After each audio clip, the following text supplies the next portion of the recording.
وارهياي وارهياي وارصبحاي وارعوضلو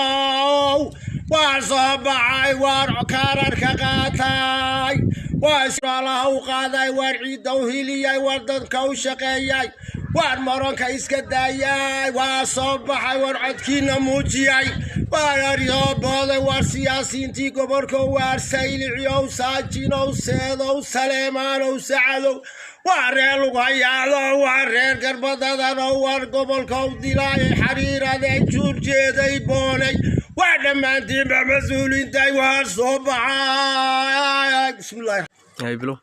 bismillaahir rahmaanir rahiim taas waxay warbixintii hore halka waxaan baa ku diray dhamaanba umada ku nool gobolka Awdal dhamaantoodba waxaan leeyahay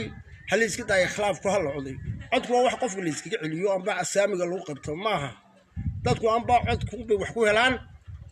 amba waxay wax ku helaan waxa weeyaan qabiil bay wax ku qaybsadaan waxa weey waxaan doonayaa inaad cod wax ku soo baxo qofku waa qoriga codkuna waa xabada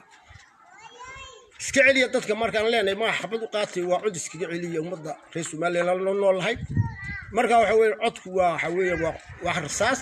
1 milyan oo qori waxa dhaaba hal qori oo xabad ku jirto